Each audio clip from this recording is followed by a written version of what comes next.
You're listening to WXYB, Indian Rocks Beach, Tampa, 1520 AM, the voice of Hillsborough Community College.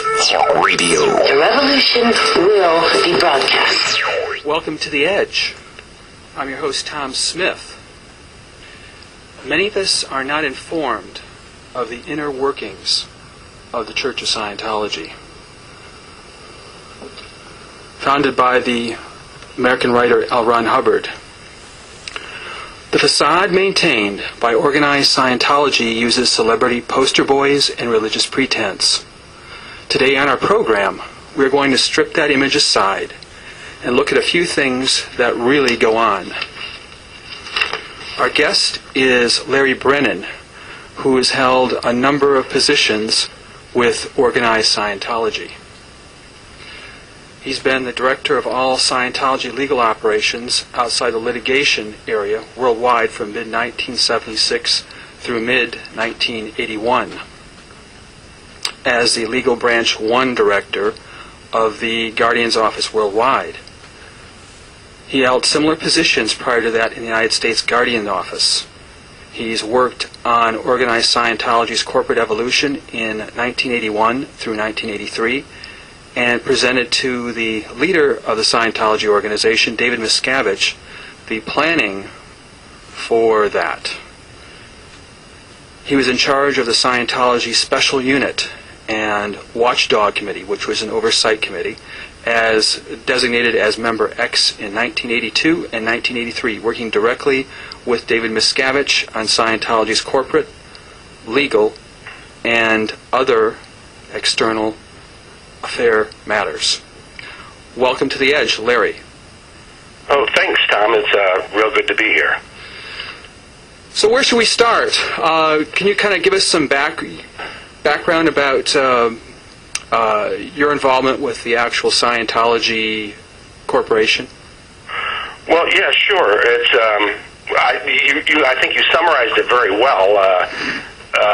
Bottom line, I was in the Guardian's office, in the United States Guardian's office in 85, late 84, early 86, where we were in charge of the corporate work, corporate structure, tax status, etc. of Scientology organizations. Got to work under Hubbard on a number of things then, which may come up in this program, including the move of the flagship to Clearwater, Florida, and how that was done undercover. We covered a little bit of that in the program we did before. Then I went to the Guardian's office worldwide at St. Hill Manor in East Grinstead, Sussex, England.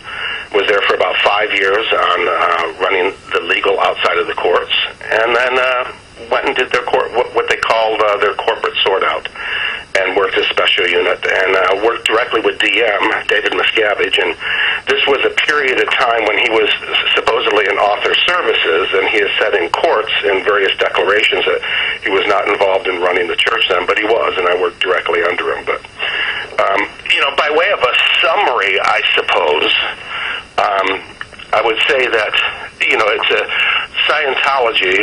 L. Ron Hubbard is the acknowledged founder of Scientology, and he always ran it when he could, despite many statements that he had retired or what have you as the executive director. He continued to run it.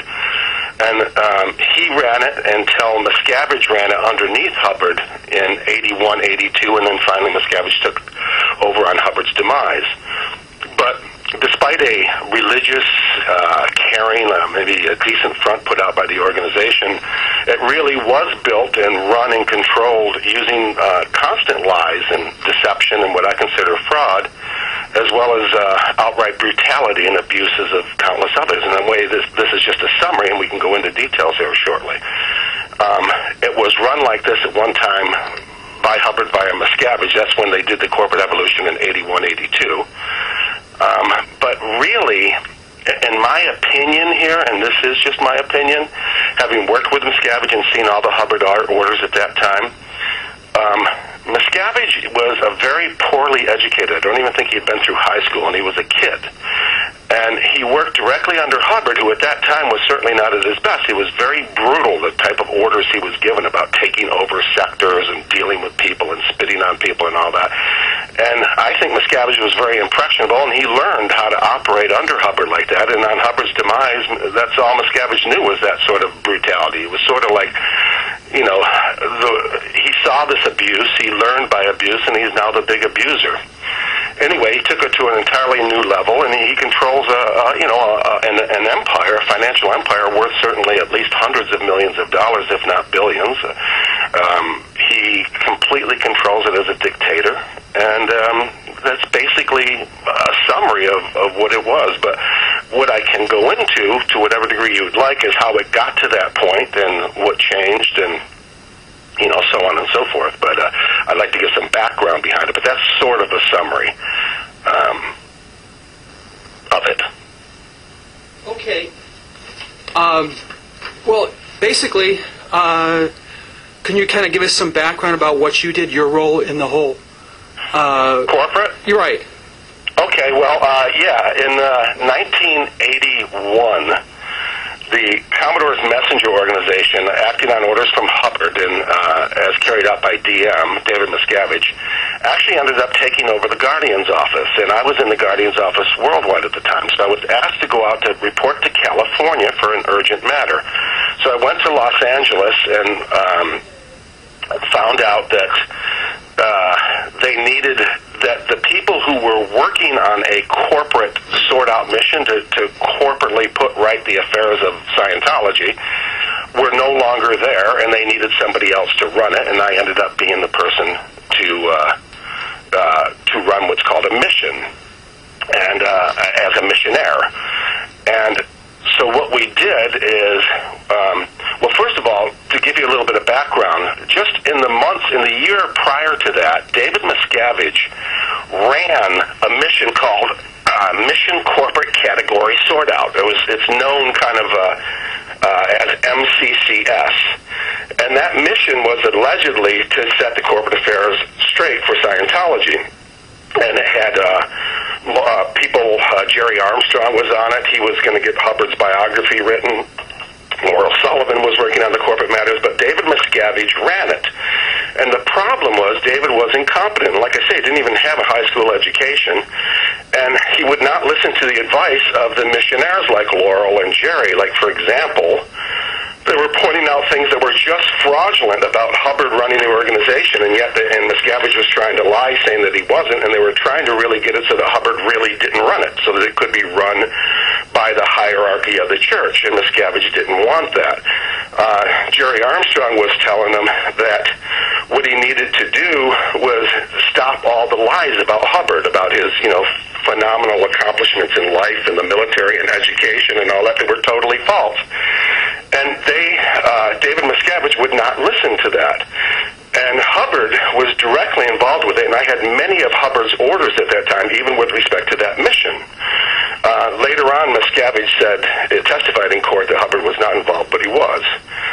And the bottom line is that mission broke up because they wouldn't do what Miscavige and Hubbard had wanted them to do, and it ended up that I ended up on the mission called, instead of MCCS, it was called Corporate Sort Out.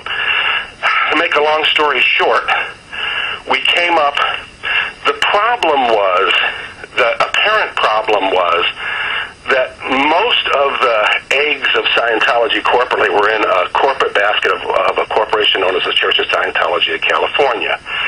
In it was organizations like the Commodore's Messenger Organization, the Executive Director International's organization, and major revenue-producing arms like FLAG and Advanced Organization of Los Angeles and American St. Hill Organization, etc. And what was happening is there was a lot of litigants under attorney Mike Flynn and others that were suing Scientology for various abuses and what have you.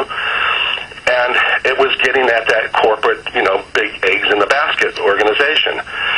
Really, the corporate sort-out was in a large part done to insulate and hide those assets from litigants. Now, Miscavige specifically testified in court saying the next decade that was not the purpose, but it really was one of the big purposes of it.